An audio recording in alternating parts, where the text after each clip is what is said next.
Hello my beautiful friend and welcome back to another video. So, I'm not going to make a Gamescom video because there are just way too many games out there and you probably already have seen the majority of the games that you are interested in. So, what we're going to talk about today is Square Enix. I don't know why they hate their fan base, but they did a thing. And it was not a good thing. Let's dive in. It is about Final Fantasy XIV. Legal inquiry shuts down one of Final Fantasy XIV's most popular mods, adding yet another blurry line in the sand from Square Enix. An article written by Andrea Sheeran. As you can see, this is an article by PC Gamer. And yeah, for me personally, I love, or rather loved, Final Fantasy XIV. I mean, I bought the Secret Labs Final Fantasy XIV share. That says a lot. I have a lot of Final Fantasy XIV stuff.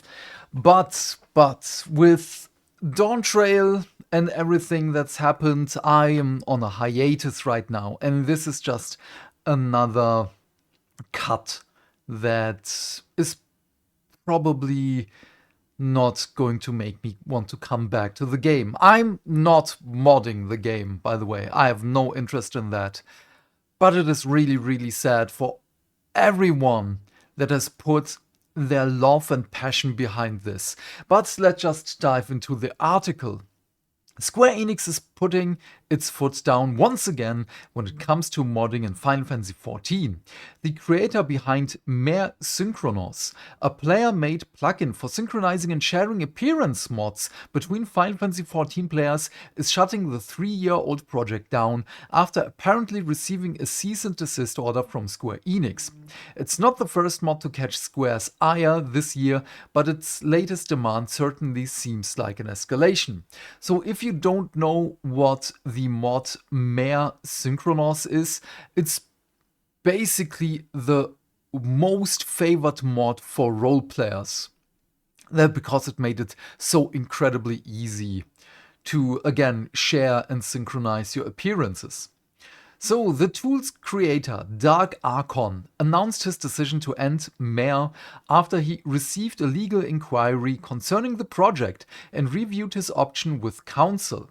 The plugin is easily one of Final Fantasy XIV's biggest in terms of both scope and popularity, as glamour mods are among some of the most popular player-made changes in Final Fantasy XIV, because the real end game is glamour, it's outfits and everything. It's an awfully big scene, and the Mare Synchronos Discord has just over 200,000 users at the time of writing. Holy damn! While Mare isn't the main mechanism for adding things like modded hairstyles, outfits, and other visual changes to Final Fantasy XIV, it is the tool for sharing those changes between users in-game. Using the plugin required a suite of other add-ons to work. In addition to completing a registration and verification process through Discord and Final Fantasy XIV's Lodestone. Oh, this is a long article. Okay, let's go on. Dark Archon has already closed new user registrations and has removed the client, server, and API repositories. So if you are looking to try it out before tomorrow, you are out of luck. As for anyone hoping to have one last hurrah with the mod, Dark Archon gave a specific deadline. Oh, we are already past that one. The server will continue to run until Friday, August 22nd. Okay, after that the server will shut down and the main repository will be removed as well. Enjoy your last doomsday party. This doesn't put an end to Final Fantasy XIV players modding their appearance, but it does effectively kill the easy way to see whatever outfits your buddies have put together, which is really, really sad. I don't know how many hours my ex and my friends and we farmed for outfits and everything just to get the best combination we wanted to have for our character. The game was filled with players modding their appearances long before Mare launched in 2022, but those client-side changes had no way to sync between others before Dark Archon's mod provided an intermediary. If you never ventured into the realm of forbidden Final Fantasy XIV magics, think of Mare as an extra and unofficial friend list with special permissions. Oh, okay, interesting. Friends with modding benefits. Kinky. You could upload your character's modded appearance through the plugin, then add a friend, also using Mare, to your sync group. Anyone in the group could see your mods, and you could see theirs. Oh, okay. Before everyone flocked to the social plugin, players would often swap mods if they wanted their appearance reflected in a friend's client. That sounds like a lot of work. Then go through the order of installing those files. It was clunky, tedious, and required a lot of extra effort to change just one user at a time. Mare circumvented all of that, instantly changing your Warrior of Light for groups of people. Holy damn, that sounds awesome. Why did Square remove this? Holy shit. So are mods in Final Fantasy XIV a no-no or not? Well, at this point it's a no-no. From the beginning, Final Fantasy XIV has always had a strict no third-party tools rule in terms of service agreement. And just like every other TOS in existence, players mostly used the legal jargon as suggested do's and don'ts. Depending on the crime, the rules felt negotiable.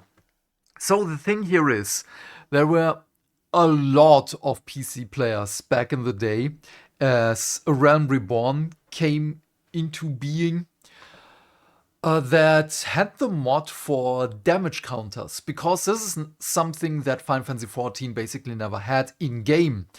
You needed a mod to see how much damage does your Dragoon deal to the boss, how much damage does the Black Mage do, and so on. And then again talk with the group about it. But many people used it because they're toxic bitches. And of course, as this is a mod, it was not appreciated by Square Enix, and so they banned those people, basically. But yeah, this is on a way more different level, as this has been going on for 3 years, and it made the game better as far as it sounds. Square Enix didn't do much to help draw the line either. For years, the team wagged a finger at some third-party add-ons while ignoring others. Yes, thank you. There were occasionally instances of bans for in-game mentions or occasionally smite over raid races. Huh? Okay. I don't understand. Smite over raid races? What? I don't know what this means. But the community mostly policed itself. Yeah. Director and producer Naoki Yoshida clearly didn't approve of any add-ons, but as long as everyone quietly played with their toys, Square Enix was sort of chill about it. Yeah, they were. It's certainly more heavy-handed in issuing punishments for some mods now. Something changed internally, if this is a new change. But Square got serious when the player scope mod rolled into the scene earlier this year with the Creepy Stalker toolkit. That was a big deal, holy shit. You could basically stalk people wherever they were, even when they blacklisted you.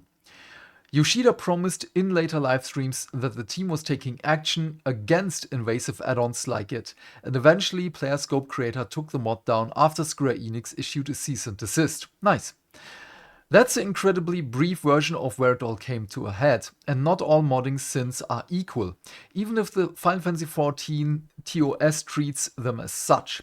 A social tool like Mare is clearly quite different from Player Scope, which it is, which could be used for nefarious purposes, which it was, but both may look like a security risk to Square Enix, which also it is. Mare's shutdown is a real bummer for the players involved in Final Fantasy XIV's creative modding scene and a blow to the social aspect of the MMO. As for the bigger picture, I have to wonder where the line is drawn now and whether Square Enix crackdown on third-party tools will end here. Perhaps this was to be expected given the nature of Mare. The community has played it fast and loose with the rules for a decade. I don't expect that to end here. Yeah, the community will go on with other mods. This is just a bump in the road. Great article, like it. The thing here is, of course, the community loves this game. Let's look at Steam, because stuff happened. Of course, stuff happened on Steam. Let me show you. This is Steam, and oh, recent reviews.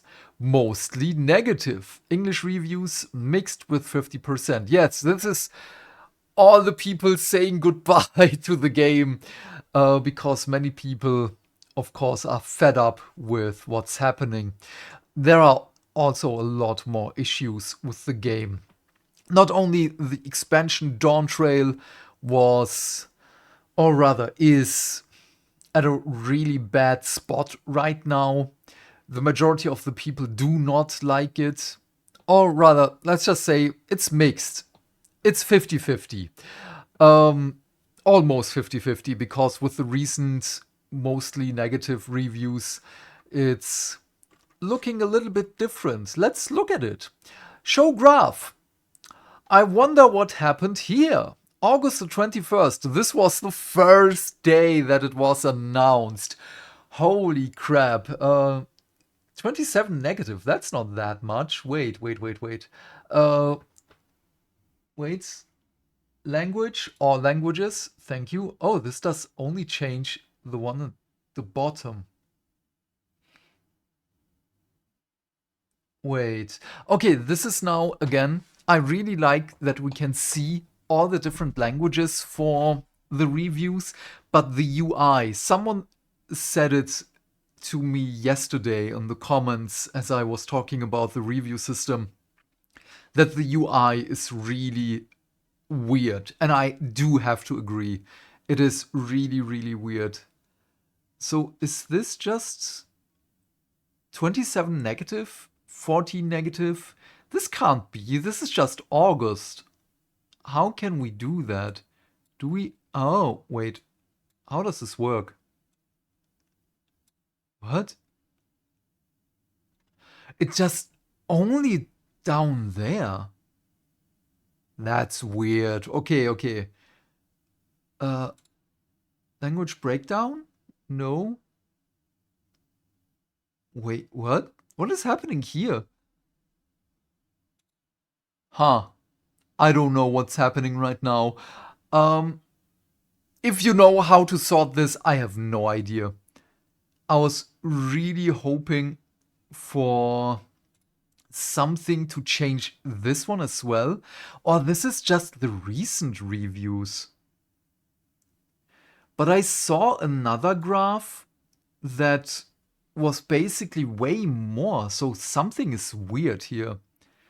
English reviews, but this is 140 reviews, mostly negative. 28. This is 19. This isn't 140. This is way less. So this is basically everything. Yeah, just one. So this is 140 reviews. Okay. This whole thing here.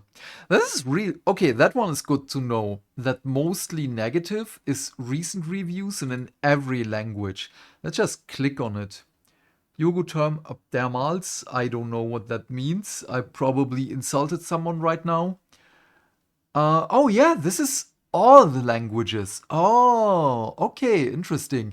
So this whole spot here, now we're learning. The recent reviews is every language. And only this one is the English one. Interesting. When I go here, it's 5 reviews. English, Wuklumau. Wait, what is here? Oh, it's also not filtering. But yeah, not filtering the positives in. I have to click on the positives ones to see those. But yeah, good to know. Gay.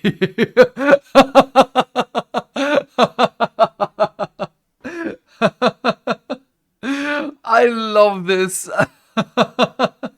This is so funny. Voklamat is unbearable. Yeah, I saw that one.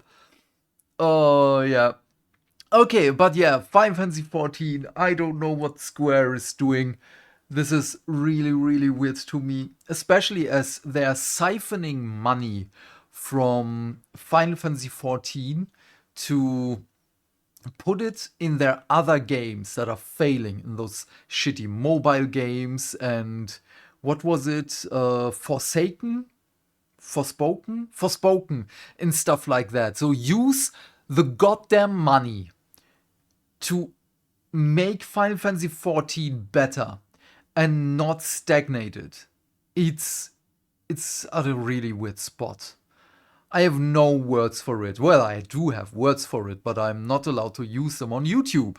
But yeah, Square, please get your stuff together.